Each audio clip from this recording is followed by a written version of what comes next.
Benvenuti and welcome to Roma. We'd like to take you through the Piaggio investment case study today, and where better to do it in the Eternal City. Now, Piaggio, or Vespa, actually invented the scooter in the 1940s. It was an iconic design that came from a jet engineer where he put the engine underneath the seat, so you have all of this room in front of you that's all of a sudden freed up. It became a mass market product, and it has won innumerable design awards. Now, actually, Vespa produces 100% of the parts that go into this thing. And it's actually the only scooter that's internally welded. So there are no other two-wheeler companies today that have this capability. It is, bar none, the highest quality scooter on the market. And where better to actually take you through this Piaggio investment case study than with my friend Annie O'Giles. She runs Scooter Roma. Ciao, everyone. And we're about to blow up Rome today. Yeah, let's go for a spin. Let's do it. Okay, so basically the Piaggio investment story is pretty simple. The markets in Italy, France, and Spain, its most important markets, have absolutely been destroyed over the last decade. France got cut in half, Italy's down by 2/3, and Spain is down an astounding 3/4. Now, so Piaggio was able to endure that downturn through pricing power. The Vespa brand has so much pricing strength that actually EBITDA margins actually expanded throughout that downturn, throughout that major contraction in production. What's amazing to us is that the company is recording all-time high profit margins. At the same time, it's only utilizing 50% of capacity. So the contribution margin of a Vespa is in the high 30% range, but the company is only generating low teens EBITDA margins right now. So you can only imagine, as the markets start to recover in Italy, France, and Spain, how impactful that is to profitability. In fact, if the markets just retrace 50% of the decline that they've generated over the last decade, we think that EBITDA can almost double, which means, because the stock is levered, that basically we think that there's 3 to 4 times the upside on the Vespa, on Piaggio stock. So, even though the economies have started recovering in France, Spain, and Italy, and sentiment has dramatically improved, we're still so significantly below mid-cycle on scooter sales. We think a large reason for this is that youth unemployment remains very high, but it's starting to come down and it's starting to accelerate to the downside.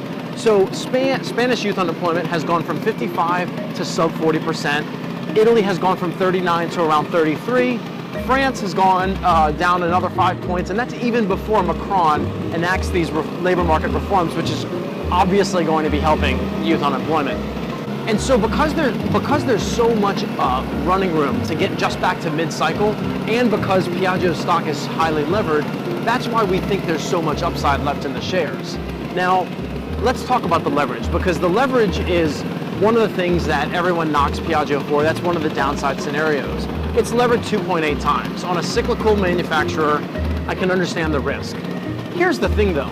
In the downturn, all they did is raise price in order to keep their cash flow in check.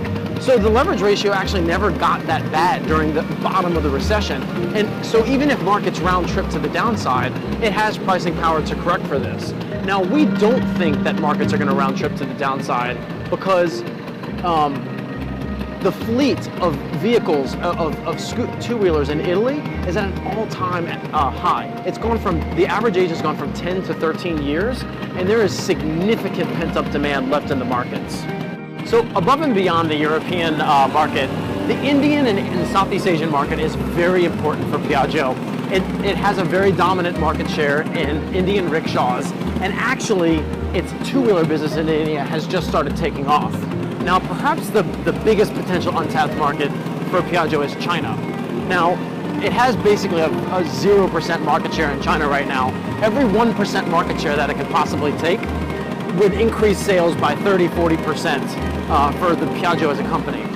Now, it's introducing some new rickshaws, some new 3- and 4-wheelers, so it's going to continue to take market share in 2017, 2018, 2019 in the Indian market, which will help it endure some of this choppiness that we've seen as a result of the demonetization that Modi did.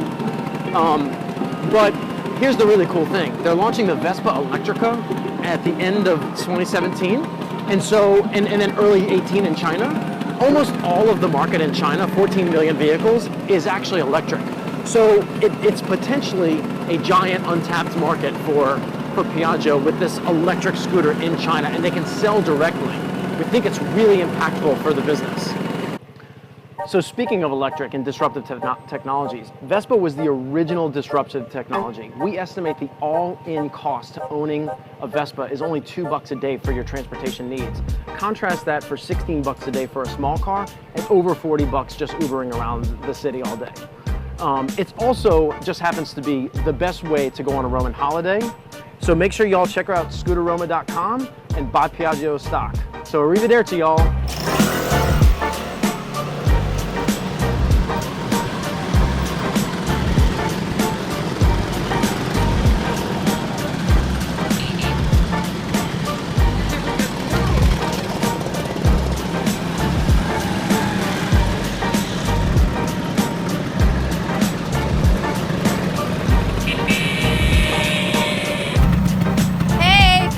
This is how we do Roman on the Vespa.